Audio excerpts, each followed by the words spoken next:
आप देख रहे हैं खबर तो समझिए और आपके साथ मैं हूं विवेक। वक्त हो चला है खबर को समझने का। तो परिवार हो, समाज हो या फिर सियासत हो, सबको शक्ति मतलब ताकत चाहिए। हर कोई अपनी ताकत को बढ़ाना चाहता है। इसी जुगत में बिहार की सियासत भी है, क्योंकि 1.5 महीने पहले सियासत की सुई 360 डिग्री तक घूम चुकी है। लिहाजा आने वाले वक्त में सभी को शक्ति की दरकार है, क्योंकि जिसके पास शक्ति है, ताकत है, पावर है, वही सत्ता के सिंहासन पर पहुंच सकता है। रिपोर्ट देखिए, फिर समझिए कि बिहार की सियासत में किसे कितनी शक्ति की दरकार है।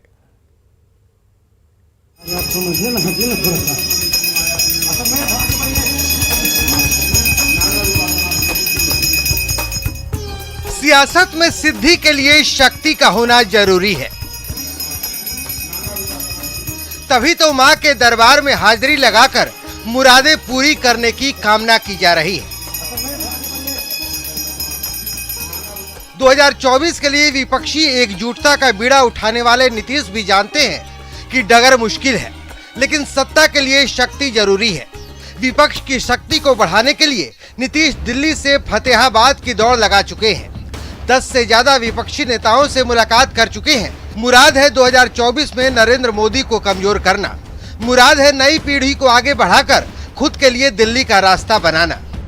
में हमको और लोगों को बढ़ाना है, इन लोगों को बढ़ाना है, यहाँ हमको अपने लिए कुछ नहीं है। दुर्गा पूजा से पौने 2 महीने पहले सरकार में डिप्टी सीएम का पद संभालने वाले लालू के लाल तेजस्वी के लिए भी आरजेडी की कामना है कि वो जल्द से जल्द डिप्टी सीएम नहीं बल्कि सीएम की कुर्सी पर चढ़ें। ऐसा जगदा बाबू भी मन में मुराद पाले बैठे हैं। नीतीश कुमार जी के घोषणा के अनुसार हमें लगता है कि ये 2022 बीतने के बाद 2023 में वह देश की लड़ाई लड़ेंगी और बिहार की भविष्य की लड़ाई तेजस्वी को हाथों सौंप देंगे। 24 सितंबर को किशनगंज में केंद्रीय गृह मंत्री अमित शाह ने शक्ति की पूजा कर सीमांचल में दूसरों की शक्ति को चुनौती दे डाली। 120 साल पुराने बूढ़ी काली मंदिर में पूजा अर्चना की। केंद्रीय गृह मंत्री अमित शाह ने करीब 20 मिनट तक मंदिर में पूजा अर्चना की। मान्यता है कि इस मंदिर में मांगी गई हर मन्नत मां जरूर पूरा करती है।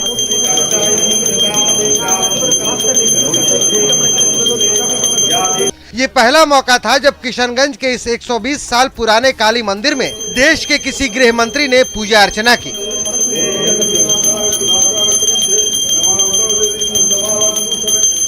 मां का आशीर्वाद बना रहे, इसके लिए अमित शाह इसी महीने फिर बिहार आ रहे हैं। 17 दिनों में ये दूसरी बार है जब अमित शाह बिहार का दौरा करेंगे और नीतीश से नाता टूटने के बाद बीजेपी की शक्ति के लिए सियासत को साधेंगे। जाहिर तौर पर सियासत शक्ति से ही फलती है, फूलती है और पलती है और सिंहासन दिलाती है।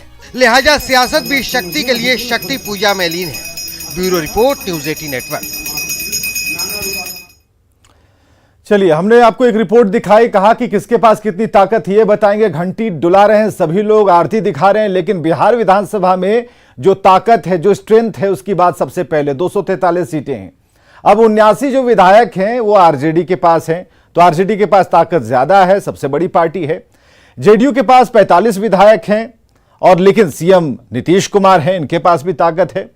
आरजेडी की इच्छा है कि सीएम उनका हो, यानी कि उनकी तरफ से तेजस्वी हो, जिसके लिए उन्हें ताकत की जरूरत है। और जैसा कि बयानों से जाहिर भी होता है कि बीजेपी के पास 77 विधायकों की ताकत है, लेकिन विपक्ष में है। बीजेपी अपने लिए जमीन तैयार कर रही है। पिछले महीने सीमांचल से अमित शाह ने आगाज कर दिया था। अमित शाह फिर आने वाले हैं, 11 अक्टूबर को बिहार आने वाले हैं और 11 अक्टूबर को अमित शाह जेपी के गांव से सियासत साधेंगे।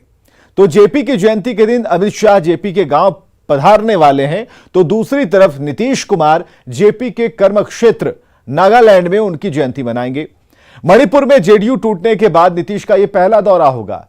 अरुणाचल प्रदेश, मणिपुर, नागालैंड में जेडीयू का बेहतर प्रदर्शन रहा है और ऐसे में नीतीश कुमार और ललन सिंह का नागालैंड में जेपी की जयंती मनाना आने वाले चुनाव के मद्देनजर इसे देखा जा रहा है। 2023 में नागालैंड में विधानसभा का चुनाव होना है और पिछली बार नागालैंड में जेडीयू ने 1 सीट जीती थी। हालांकि बाद में जेडीयू के जो विधायक हैं उन्होंने पाला बदल लिया था।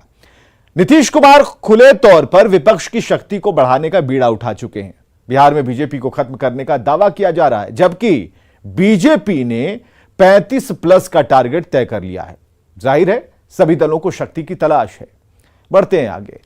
अब हम आपको कुछ ऐसी पूजा पंडालों को दिखाने जा रहे हैं, इसके जरिए सियासी संदेश के साथ सामाजिक मैसेज देने की भी कोशिश की गई है।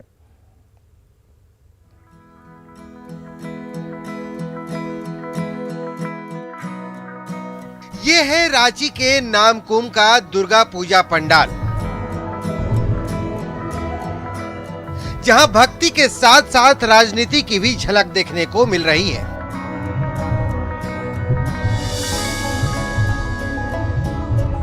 पंडाल में भव्य माता रानी की मूर्ति है, जिसके ठीक बगल में पंडाल के भीतर लालू एंड फैमिली की प्रतिमा लगाई गई है।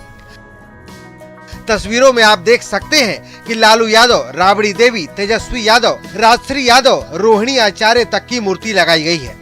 रांची के नामकुम रेलवे स्टेशन के पास नामकुम पूजा समिति में मां दुर्गे की भव्य प्रतिमा स्थापित की गई है, लेकिन मां की प्रतिमा के ठीक बगल में यहां पर कुछ ऐसी आदमकद मूर्ति भी लगाई गई है जो कई सवालों को खड़े कर रही है।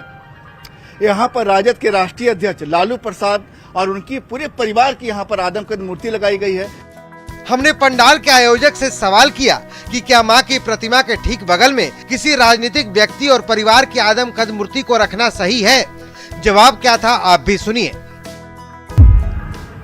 मां के स्थान के बगल में स्थान दिया गया है कि देखिए, कलयुग में लालू जी ने जो किया है ना, वो नीचे तक का जो छुआछूत था बिहार में, झारखंड भी पहले बिहार ही था, उसको दूर करने का काम लालू जी ने किया है। 1980 और 90 के बीच जो एक लकीर लोगों ने खींच करके रखा था नीचे तबका और ऊपर तबका को, उस लकीर को लालू। सियासी संदेश के साथ साथ पंडालों के जरिए सामाजिक संदेश भी दिया जा रहा है। यह है मीठापुर फ्रेंड्स क्लब का पंडाल, जहां केदारनाथ मंदिर की तर्ज पर पंडाल का आकार दिया गया है। इस पंडाल में लोगों को शराब और धूम्रपान का नुकसान बताते हुए नशे के खिलाफ मैसेज दिया गया है। तो शराबबंदी के पहले, शराबबंदी के बाद और उसके साथ साथ धूम्रपान स्वास्थ्य के लिए कितना हानिकारक है, उसको यहाँ पर देख सकते हैं। आपकी कार्टून के जरिए और मूर्ति के जरिए जो है दिखाने का प्रयास किया गया है। तो देख सकते हैं इस वक्त आपकी बिहार सरकार लगातार कोशिश में भी है कि शराबबंदी जो है उसका क्या फायदा है और शराब से क्या नुकसान है।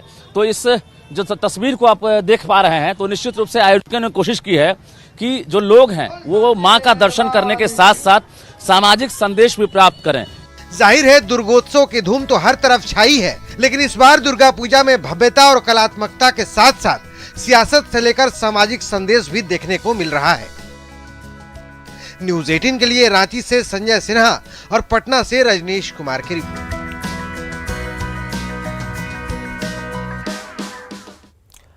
तो सिर्फ पंडाल और पंडाल देखने से कुछ नहीं होगा। जो मैसेज दिया जा रहा है, जो संदेश दिया जा रहा है, उसे देखना होगा, समझना होगा, गुनना होगा।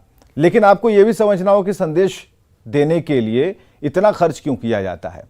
तो पूजा जो पंडाल है, जहां आप जाते हैं दर्शन करने के लिए माता का, लोगों की वहां से भावनाएं जुड़ी होती हैं, एक अटैचमेंट होता है और धार्मिक मौके पर की गई जो अपील है उसका असर होता है आप लोगों पर, हम सभी पर। और WHO की एक रिपोर्ट है, उसके मुताबिक हर साल तकरीबन 2.5 लाख भारतीयों की मौत शराब के कारण होती है। और बिहार में पहले से शराबबंदी है, लिहाजा लोगों को शराब से कैसे दूर रखा जाए, इसी बात का संदेश हर पंडाल में दिया जा रहा है, ताकि ऐसे मौकों पर आपके बच्चे भी देखें और आपसे पूछें कि ये क्या है, कौन सी बोतल है, तो आप उसे बताएं ये गंदी चीज है और उसे खुद में भी अमल में लाएं। आगे बढ़ते हैं। अपनी ही सरकार के खिलाफ बयानों से सुर्खियों में रहने वाले सुधाकर सिंह को कृषि मंत्री पद से हटना पड़ा। पहले पूर्व कृषि मंत्री अधिकारियों को घूसखोर बताकर सिस्टम की कलई खोल रहे थे, लेकिन अब वो सरकार में बैठे उन लोगों को चुनौती दे रहे हैं जो व्यवस्था के खिलाफ तो हैं लेकिन मौन हैं।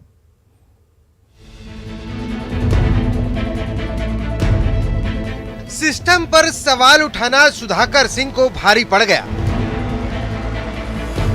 नीतीश कुमार से तनातनी का नतीजा ये हुआ कि सुधाकर सिंह को महज 1.5 महीने में ही कृषि मंत्री की कुर्सी को त्यागना पड़ गया। लेकिन मंत्री पद से हटते ही सुधाकर सिंह ने बता दिया कि व्यवस्था के खिलाफ उन्होंने बगावत का बिगुल क्यों फूका और उन्हें क्यों मंत्री पद से इस्तीफा देना पड़ गया। सत्ता में हम आए हैं बदलाव के लिए, हम सत्ता में यथास्थिति बरकरार रखने के लिए नहीं आए हैं। कम से कम मुझसे ये अपेक्षा लोगों को नहीं करना चाहिए। और जिन लोगों ने लगा कि हम इस व्यवस्था के लिए फिट नहीं हैं, मैं उनको अलविदा कहने में देर नहीं किया, हमको अलविदा करने में देर नहीं किया। व्यवस्था के खिलाफ खुलेआम बिगुल फूंककर सुधाकर सिंह अपनी कुर्सी का बलिदान दे चुके हैं। अब बारी है चुनौतियों की, जो अब सरेआम सुधाकर सिंह उन लोगों को दे रहे हैं जो व्यवस्था के खिलाफ मौन है। वो लोग का चुनौती दे रहे हैं मुझे, जिनको कुर्सी प्यारी होगी और कुर्सी के लोग में कुर्सी पे चिपकने वाले नीतीश कुमार के नेतृत्व में जो लोग होंगे, मुझे उसकी चिंता नहीं है। मैं 25 तक एमएलए हूं, मैं रहूंगा, ये रोक नहीं सकता मुझे। और 25 तक सड़क से लेकर सदन तक जितनी ताकत होगी उस ताकत के साथ बोलेंगे। दरअसल सुधाकर सिंह लगातार सिस्टम के खिलाफ आवाज उठा रहे थे, अधिकारियों को घुसखोर बता रहे थे और कृषि रोड मैप पर प्रहार कर रहे थे। लिहाजा रविवार को उन्हें इस्तीफा सौंपना पड़ा। माना जा रहा है कि नीतीश कुमार से तनातनी ही सुधाकर के त्याग पत्र का कारण बन गया। न्यूज़ 18 के लिए कैमूर से अभिनव कुमार की रिपोर्ट। तो सुधाकर सिंह के ताजा बयान पर सियासी घमासान मचा है। कांग्रेस ने उनके बयान पर हमला बोला तो बीजेपी ने कहा वो भ्रष्ट पार्टी को पहले छोड़ दें, फिर बदलाव की बात करें। जिस पार्टी के सरगना स्वयं भ्रष्टाचार में लिप्त माननीय लालू प्रसाद यादव जी, जो स्वयं यात्राओं जेल का इतना कर लिए हैं और आने वाली स्थितियां में पूरा का पूरा दिखाई दे रहा है कि जिस पार्टी से वो पार्टी भ्रष्टाचार में लिप्त पार्टी है, तो शायद उनको वहाँ सूट ना कर रहा हो, वहाँ स्वयं का ना रहा हो। तो आज कुछ भी कहें, ये अपने आप में बिहार की जनता समझती है कि केवल इस्तीफा देने से मात्र नहीं है, जो जड़ की समाप्ति का जो आयाम है वो पूरा निश्चित तौर पर कभी होगा ही नहीं, चूंकि जड़ ही भ्रष्टाचार से लिप्त होते हुए प्रारंभ होने वाली वो पार्टी है आरजेडी। इसलिए जो भी दिए हैं, जो भी परिणाम करने का काम करे, उसका कोई असर बिहार की जनता पर नहीं पड़ रहा है। क्या नेक इरादे नेक प्रयासों से सफल होते हैं? इस तरह से नहीं सफल होते। एकदम चीप पब्लिसिटी स्टंट कर रहे थे आप, वरना ये मानने में किसी को इनकार नहीं है कि विभागों में लाल फीताशाही है, भ्रष्टाचार है, लेकिन भ्रष्टाचार को खत्म करने के जो तरीके आप बता रहे थे वो तरीके तालिबानी हैं, हिंदुस्तानी नहीं है। मैं तो एक कदम आगे निकल के कहना चाहता हूं कि अगर वो सत्ता में परिवर्तन के लिए इस्तीफा किया है तो तेजस्वी यादव जी को एक कदम आगे निकल के इस्तीफा करना चाहिए, किसानों के हित में। ये बिहार जय जयकार उनका करेगा और भ्रष्टाचार के खिलाफ में वो समझौता नहीं करते हैं, जीरो टॉलरेंस दिखाते हैं। यह बात पूर्ण तौर पे साबित करने में सहायक होगा। तो महागठबंधन सरकार में 2 महीने में सुधाकर सिंह दूसरे मंत्री हैं जिन्होंने इस्तीफा दे दिया। इससे पहले 31 अगस्त को याद कीजिए जब पूर्व कानून मंत्री कार्तिक सिंह ने अपने पद से इस्तीफा दिया था। तो अब तक इस्तीफा देने वाले दोनों मंत्री आरजेडी कोटे के थे। सुधाकर सिंह लगातार अपनी ही सरकार पर सवाल खड़े कर रहे थे, सुधार के बजाय सिस्टम पर हमला बोल रहे थे। कृषि रोड मैप को भी निशाने पर उन्होंने लिया। खुद को चोरों का उन्होंने सरदार बताया, वो भी मंच से। अधिकारियों की घुसखोरी का उन्होंने हर मंच पर जिक्र किया, हर बार किया। विपक्ष सुधाकर सिंह को लेकर लगातार सवाल उठा रहा था। सुधाकर सिंह 2013 में चावल घोटाले के भी आरोपी हैं और इसी को लेकर विपक्ष उन पर लगातार हमलावर है।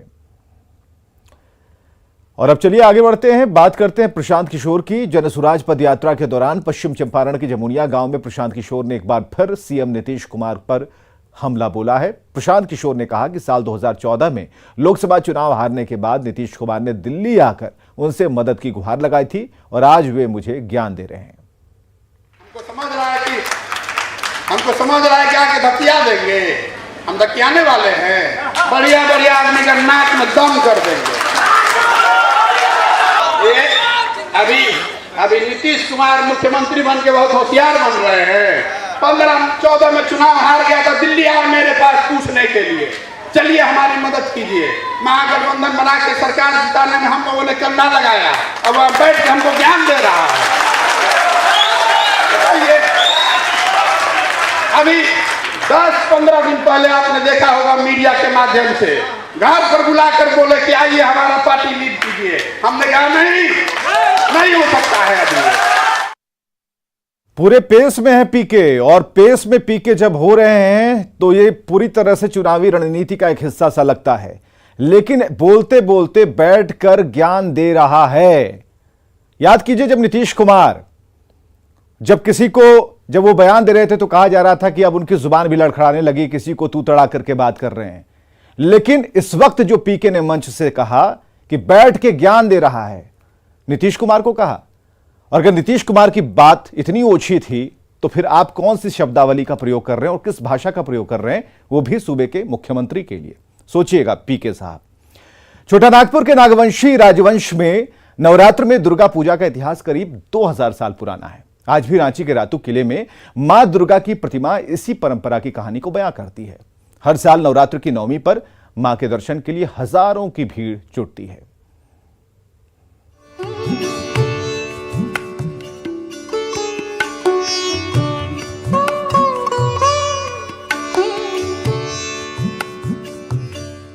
रांची में नवरात्र पर नागवंशियों की मां दुर्गे की आराधना का इतिहास 2000 साल पुराना है। इसी इतिहास और समृद्ध परंपरा की विरासत की कहानी है रातू किले में दुर्गा पूजा। हालांकि रातू किला 1901 में बनकर तैयार हुआ और उसी समय से यहां मां दुर्गा की प्रतिमा की पूजा हर साल नवरात्र पर की जाती है। रातू किले की राजमाता माधुरी मंजरी देवी आज भी अपनी विरासत और पिता को याद कर भावुक हो उठती हैं। दुर्गा पूजा पहले ये चैत वाला भी होता था और फिर ये अब सितंबर अक्टूबर में जो पड़ता है दोनों दुर्गा पूजा होता था। लेकिन एक साल लेट महारानी का डेथ हुआ, उसी साल लेट महाराजा के एल्डेस्ट सन का भी डेथ हुआ, तो उनको कहा गया कि एक दुर्गा पूजा बंद कर दीजिए। तो वो चैत वाला बंद हुआ और ये जो अभी चल ही रहा है, ये चल ही रहा है अभी तक उन्हीं के समय से। 122 साल पुराने इस किले में मां दुर्गा की प्रतिमा को देखने नवरात्र की नवमी पर हजारों की संख्या में श्रद्धालु पहुंचते हैं। इस दौरान 103 से ज्यादा कमरों वाले इस किले की भूल भुलैया को देखकर लोग अचरज में पड़ जाते हैं। बहुत अच्छा लगा मां का दर्शन करके और आगे भी आएंगे मां का दर्शन करने के लिए। हर साल रातू किला आते हैं। हाँ, हर साल आते हैं हम लोग, दर्शन करते हैं मां का। बहुत अच्छा लगता है हम लोग को। हम लोग दूर दूर से आते हैं दर्शन करने के लिए। नागवंशी राजाओं के वंशज भी इस किले के इतिहास और दुर्गा पूजा की परंपरा की कहानी गर्व से बयां करते हैं।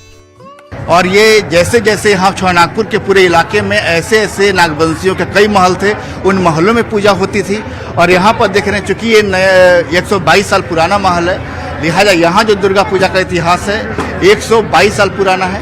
और इस परंपरा को देखने के लिए हर साल यहाँ पर काफी संख्या में श्रद्धालुओं की भीड़ उमड़ती है। कैमरामैन संत के साथ संजय कुमार सिन्हा, न्यूज़ 18 रांची। चलिए, दुर्गा पूजा के बाद अब रावण दहन की तैयारी हो रही है। बारिश की वजह से पटना के गांधी मैदान में होने वाले रामलीला और रावण दहन कार्यक्रम पर असर पड़ता दिख रहा है। अब तक रावण, कुंभकर्ण और मेघनाथ के जो पुतले हैं उन्हें खड़ा नहीं किया जा सका है। मैदान में पानी जमा है। हालांकि जो दशहरा कमेटी है उनका कहना है कि पुतलों को वाटरप्रूफ बनाया गया और समय से सभी तैयारियां पूरी कर ली जाएंगी। और खबरें लगातार जारी हैं, बने रहिए हमारे साथ।